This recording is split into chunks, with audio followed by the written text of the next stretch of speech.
Yo, yo, yo, what up, y'all? It's your boy Fro Thizzle. And today I'm going to be talking about Slick Rick the Ruler's brand new album after a 26-year hiatus, Victory. So ain't nothing to it but to do it. Now, right off the bat, Ricky D is in my top 10 of all time. He's extremely unique, one of the best MCs of all time, my personal favorite storyteller ever. And his flow, his character, his charisma is a total package. And hands down, one of the greatest MCs of all time. In my opinion, undisputable. I was very surprised to see this announcement on the Mass Appeal rollout from Nas and to have this included in there, because at first they were advertising it as the great return of, and a lot of people were wondering who was it going to be until word started to trickle out that Slick Rick was coming out with a new album. And I was very excited. It's been a long time since he dropped The Art of Storytelling, which is a big favorite of mine. I think that's a fantastic album. But moving on to Victory, track by track, we start off with an intro that's very short, spoken word by a woman named Mandy Aragones. Sorry if I'm saying that wrong. Pretty much saying victory, an act of defeating an enemy or an opponent in a battle, a game or other competition, success, triumph, conquest, win, victory. Moving on to the second track, Stress, featuring Giggs, who I'm not the biggest fan of, but I do think he puts in a pretty decent performance here. I do think Slick Rick outshines him with a really cool and fun, bouncy hook, and even the dope verse as well. And I do like the beat. It's pretty simplistic, but it gets me in a nice groove. Slick Rick's flow on the hook, bring that ass like a finger, make that ass like a little kind of sad. You remember it, and I'm stressed. I enjoyed this one. Next track is Angelic, which I also like. The beat is pretty cool and mellow, pretty vibey, majestic. I have to say, one thing that I thought was a pretty big highlight on the album was not only Slick Rick's multi-syllable rhyme schemes and how he's lyrically putting his rhymes and his story together, but also the hooks. I think they're a real standout. The hooks are really bouncy and fun. And Angelic, I do like the hook on your lottie dottie quick daddy, come shit, man, now the rumble in this bitch daddy once hit. The next track we have is called Foreign. And this one gave me a pretty big laugh because in the intro and in the outro, he's talking to his grandfather. He's saying, Grandpa, come listen to this song. What do you think? Again, the beat is pretty simplistic here, but I do like the boom, boom, boom, boom, boom, boom. Sometimes the beat can be simple enough where you need someone like a Slick Rick or someone with a dope voice or a flow that can just attack it and transform it into their own.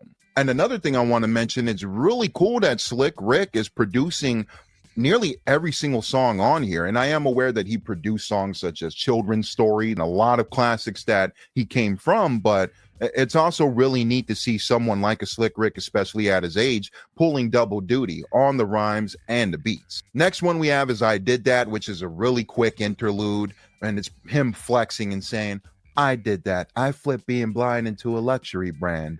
MC Ricky D, the Slick Rick icon, fashionista, storyteller. I did that. And I love it. I do like hearing Slick flexing, but at the same time, I would have liked to hear this maybe at the end of Foreign or the beginning of the next song. I think that would have worked a little better for the track list, but moving on. Next track we have is Come On, Let's Go, which is the first house appearance on the album out of the two house tracks. And I got to say, you guys can kill me in the comments all you want.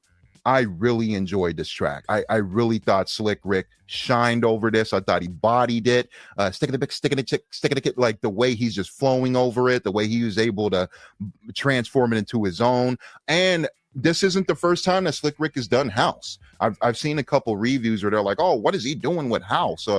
He should have just left that alone. Why is he doing this now out of all these years? I'm like, no, he's actually done house before. So this isn't new territory for him. And he's also going to his UK roots. So I completely 100% understand why he chose to put two house tracks on here. And besides that, I just really enjoyed what he did with them. In fact, I would say Come On, Let's Go is one of the standouts for me. Hats off to Slick Rick. I really enjoyed what he did with it. It showcases his versatility. The next track we have is called Landlord, which is my personal favorite on the entire album. The beat is really lighthearted and a bit goofy in tone, but it's still banging. Rick is reflecting on his personal experience as being a landlord in NYC. And I do think Rick is completely in his bag on this one. I got to see the live performance of this surfacing on YouTube a couple days before the album came out. Somebody uploaded it. and it's Rick just hanging out on a block in London, and people are gathering around and watching, and it's just really cool. I suggest you guys check that out. It's called It's Not Easy in that title description, but the song is called Landlord. And I 100%, I love Rick's flow on here. My favorite line in this song, it's in the third verse. They act like me no habla English or Spanish. Then she had a baby and the baby code vanished. Like, just the way he delivers it made me jump out of my seat. He still has that really cool and unique delivery in this album, in my opinion. Track number 8, Mother Teresa, again, is another short spoken word skit done by Mandy, who's appearing again along with Slick. And I felt like, again, this could have been at the end of Landlord or at the beginning of the next song, Spirit to Cry. Track 9, Spirit to Cry, isn't one of my personal favorites per se, but I can still rock with it. It's a cool cruising little mini track. He's saying Spirit to Cry. It's cool. It's not one of my favorites, but I can replay it. Track number 10 is Documents, featuring Nas, who gives a pretty dope guest appearance. And it was really cool to see them return again with another collaboration after me and Nas bring the hardest off of the Art of Storytelling. And this track is dope. Really cool banging beat. Probably besides Landlord, my favorite beat on the album. It's a Black James Bond theme that they're giving. Their chemistry is really dope. But in my opinion, as much as I love Nas, this is personal, I think Slick Rick's hook alone steals the show. This is my favorite hook on the entire album. Now they got me like a top agent Shogun, watching me prog. Look, a hot nigga go from smash and explosion to fabrics he wore, from sass and the flows and the documents for, like, the way. Yo, shit is so awesome, man. Like, it makes me want to punch a window in the coolest way. Track 11 is called So You're Having My Baby, which has a really funny title, but the beat and the overall vibe is really mellow and cool, and you can cruise to it. But one of my biggest gripes on this song and the overall album with some of the songs here is that I feel the runtime is clocking in pretty short.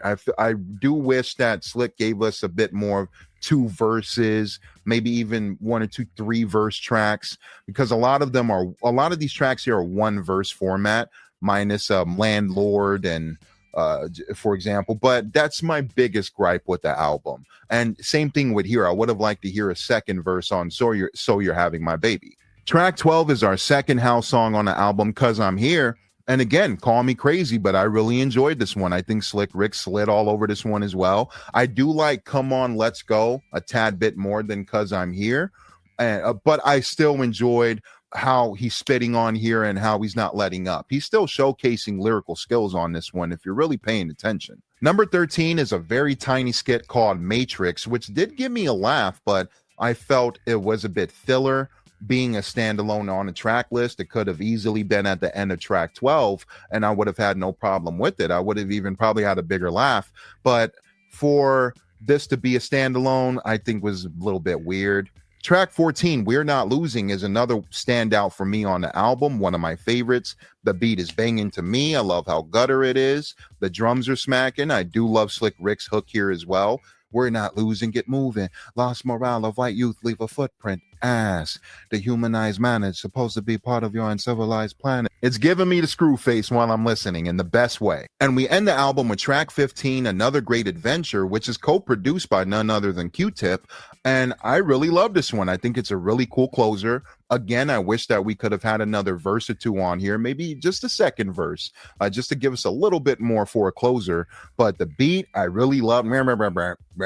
It's, again, it's simplistic, but when Slick Rick's voice matches it, boom, it turns into magic, in my opinion. Really, another great adventure, another place me into, another creepy adventure. But wrapping it up, I really like Victory and a majority of it. I would say this is a nice return to form for Slick Rick. He's at the age of 60 years old, and in my opinion, I think he's wiping out a majority of these MCs lyrically. He's extremely skilled on this album when it comes to the writing, and I'll back that up any day. I think Rick is murdering this album. I do want to give a shout out to Idris Elba, who's one of my favorite actors. I am aware that he's been a DJ for about 20 years, and he's also an MC. And I really respect artists who like to dabble and be Renaissance men, who I like to consider myself. I like to dabble in production and MCing and movies, but it's all dear and near to heart.